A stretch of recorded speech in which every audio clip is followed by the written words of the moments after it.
반드시 거두는 때가 있습니다.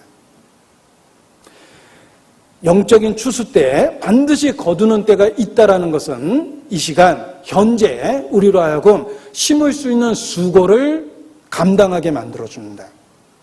거둔다라는 자연의 약속은 심는 시기의 고단함과 어려움을 견디게 만들어주는 것입니다.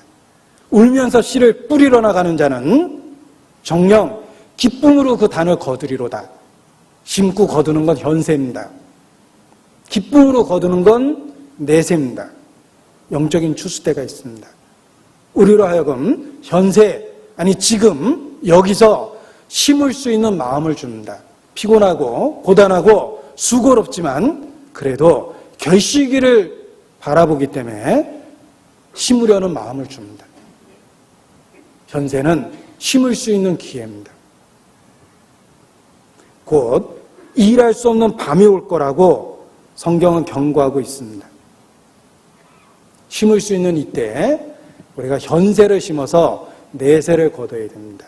결코 현세를 위한 현세, 지금을 위한 오늘을 살면 안 됩니다. 내일을 위한 오늘을 살아야 됩니다. 우리가 아이들에게 공부하라, 공부하라, 공부하라. 무슨 논리입니까? 내 미래를 위해서 오늘을 투자해라예요. 우리의 미래가 저절로 만들어지는 거 아닙니다. 우리는 경험적으로 잘 알고 있습니다. 나의 현재의 모습이 저절로 된 게 아니죠. 내 말투, 내 생각, 인격, 지식, 정보, 내가 갖고 있는 모든 능력, 과거가 만들어준 거예요. 과거를 어떻게 살았느냐가 내 말투와 지식과 인격과 사회적 능력을 만들어낸 겁니다. 과거가 현재를 만들었죠? 현재가 미래를 만듭니다. 동일한 논리입니다. 현세가 내세를 만듭니다. 경고하셨습니다. 무엇으로 심든지 그대로 거두리라. 결코 현세 없는 내세 없습니다. 무엇으로 심든지 그대로 거둡니다. 결실기가 있다라는 교훈은 우리로 하여금 현세가 심어야 될 시기라는 걸 일깨워 주는 것입니다. 그래서 비바람이 치고 기후가 좋지 않고 무더위 속에서도 농부는 인내를 갖고 심으러 나갑니다. 하루하루가 심는 날들이 되어야 됩니다. 오늘 영원한 세계를 위해서 무엇을 심었습니까? 한번 하나님 앞에서 자기의 삶을 평가해 보십시오. 오늘 무엇을 심었습니까? 어제 무엇을 심었습니까? 자기를 속이면 안 됩니다. 영원한 것을 위해서 아무것도 하지 않으면서 자기에게 핑크빛 미래가 있다라고 착각하면 안 됩니다. 스스로 속이지 마라. 사람이 무엇으로 심든지 그대로 거두리라. 영원한 것을 위해서 손해보고 희생하고 수고한 것이 무엇이 있습니까? 하고 싶은 거 다 하고 먹고 싶은 거 다 먹고 생각대로 감정대로 다 표현하고 영원한 세계가 없는 것처럼 살면서 내세가 있다고 주장하면 누가 그 말을 믿습니까? 영원한 세계가 있다라는 거, 추수, 거둘 때가 있다라는 거 정말 믿는다면 심는 자처럼 살아야 됩니다. 가끔 스스로 고민해 봅니다. 왜 전도가 안 됩니까? 왜 영적 성장이 안 됩니까? 이유가 있습니다. 과정이 없기 때문에 결과가 없는 거예요.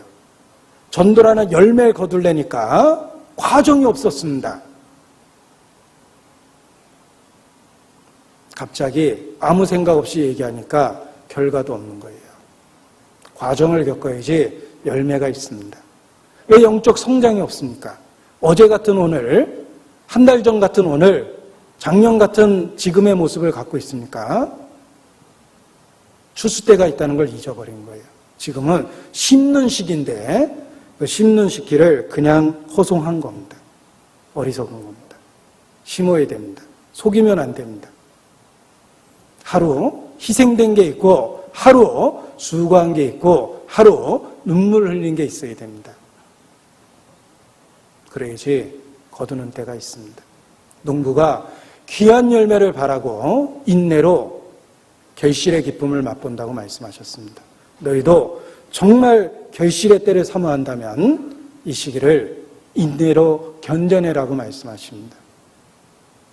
영적인 추수가 있습니다. 지금은 심을 시기입니다. 시편 65편 표시하자고 했던 부분을 다시 보겠습니다.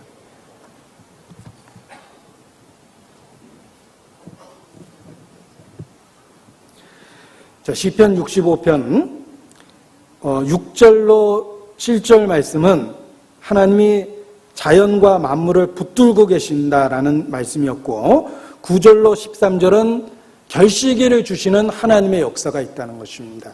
그리고 무엇보다 이 시편 65편에 우리의 찬송을 만들어내는 것은 구원과 관련되어 있습니다. 여기 하나님을 표현한 말이 시편 65편 1절에 하나님이여, 2절 주여, 그리고 5절 우리 구원의 하나님이시여, 이렇게 다양하게 표현하고 있습니다. 이러한 다양한 하나님에 대한 부름은 하나님에 대한 체험이 다양하다는 것을 의미합니다. 그 중에 우리가 경험한 우리에게 최고의 감격을 만들어낸 하나님은 어떤 하나님입니까? 결시기를 주신 하나님? 물론 그렇습니다. 자연을 다스리는 하나님? 물론 그렇습니다. 그러나 우리의 마음을 부서뜨리고 우리 삶에 큰 감격과 감동을 가득 채워놓은 하나님은 구원의 하나님이십니다. 그래서 3절에 우리의 죄가를 사하신 하나님이십니다. 4절에 주께서 우리를 택하셨습니다. 우리를 택하신 하나님, 우리를 가까이 오게 하신 하나님, 그리고 주의 뜰에 거하게 하신 하나님이십니다. 그것이 진정한 시편의 핵심적 주제입니다. 우리가 경험한 하나님은 구원의 하나님이십니다. 우리의 죄과를 사하셨습니다. 우리를 택하셨습니다. 그리스도 안에서 가까이 오게 하셨습니다. 주의 뜰에 거하게 하셨습니다. 주의 성전의 아름다움으로 만족해 하셨습니다. 4절 보십시오. 주께서 택하시고 가까이 오게 하사 주의 뜰에 거하게 하신 사람은 복이 있나이다. 신약시대의 성도가 이 말씀에 대한 성취입니다. 우리에게 주신 복입니다. 우리의 죄가를 사하셨습니다.